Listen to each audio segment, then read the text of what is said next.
میرے حضور نے 3 چیزیں قسم کر کے کہی، اگر کوئی شخص کسی کو معاف کر دیتا ہے تو اس کی عزت کم نہیں ہوگی، میں محمد اللہ کی قسم اٹھاتا ہوں۔ دوسری بات میرے حضور نے فرمائی کہ جو شخص مانگنے لگ جاتا ہے، سوال کا دروازہ کھول لیتا ہے، اللہ اس کے لیے محتاجی کا دروازہ کھول دیتا ہے، اس کی کبھی کمی پوری نہیں ہوتی۔ اور تیسری بات میرے حضور نے قسم کر کے کہی، ما نقص مال عبد من صدقہ، کہا میں اللہ کی قسم اٹھا کے کہتا ہوں کہ صدقے سے مال کم نہیں ہوتا، صدقے سے مال گھٹتا نہیں ہے۔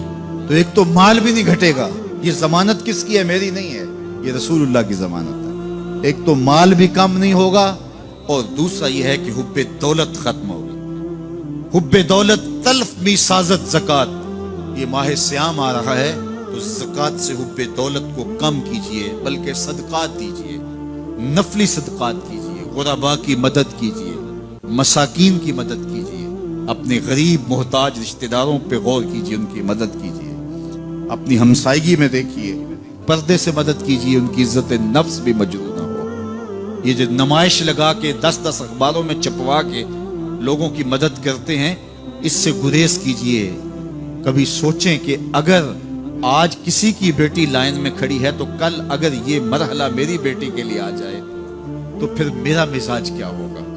تو عزت نفس کا خیال رکھیے، لوگوں کی غربت کا تماشا نہ اڑائیے، اور لوگوں کی جو ہے وہ محتاجی کو اپنی تسکین کا ذریعہ نہ بنائیے۔ یہ تو اللہ نے تمہیں دیا اور انہیں نہیں دیا، اور وہ آزمائش کی گھڑی میں کھڑے ہیں، تم ان کے ساتھ کھڑے ہو جاؤ۔ تو لوگوں کی مدد کیجئے، دکھیوں کے کام آئیے، مساجد تعمیر کیجئے، مدارس دینیا کے ساتھ وابستہ رہیے، اور لوگوں کی فلاح کے لیے، بہتری کے لیے کام کیجئے۔ اللہ نے آپ کو دیا ہے، یہ مال یہاں رہ جانا ہے۔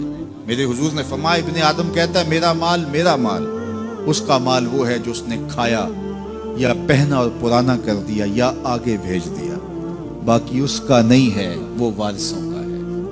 مرتے ہی ورثہ بن جائے گا، مرتے ہی ترکہ بن جائے گا۔ کفن بھی میلا نہیں ہونے دیں گے کہ بعض اولادیں تو بانٹ لیتی ہیں۔ اللہ اکبر، وہ گھر جو ان کے لیے بنایا تھا، ایک رات بھی تجھے اس گھر میں رکھنے کے لیے تیار نہیں ہو گیا۔ آج تیرا نام چھن گیا۔ آج کوئی یہ نہیں کہتا کہ پیچھے اس امام کے اور حاضر اس چودھری صاحب کے، حاضر اس میت کے۔ آج تو ڈیڈ باڈی بن گیا، آج تو میت بن گیا۔ آج خان صاحب، ملک صاحب، چودھری صاحب، پیر صاحب، مفتی صاحب، تیرے سارے ٹائٹل چھین لیے گئے۔ آج تیرا لباس بھی پھاڑ کے اتارا ہے، آج تیرے انگوٹھے باندھ دیے گئے ہیں، ناک میں روئی ٹھونس دی گئی ہے۔ آج تو غسال کے رحم و کرم پہ ہیں، وہ تجھے ادھر الٹ دے یا ادھر پلٹ دے۔ اب تیرے پاس کوئی اختیار ہی باقی نہیں رہا۔ میاں صاحب بولے، جاندی واری ڈرونا بنے ہو تے ہاتھ نہ لاندے ڈرتے۔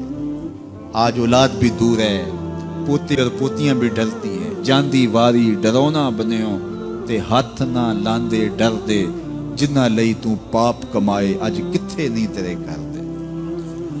آج سارے چلے گئے، تو آج اپنے ہاتھ سے اپنی زندگی کو سنوارنے کے عمل کی طرف بڑھیں اور راہ خدا میں خرچ کریں، دکھیوں، مجبوروں اور لاچاروں کے کام آئیں۔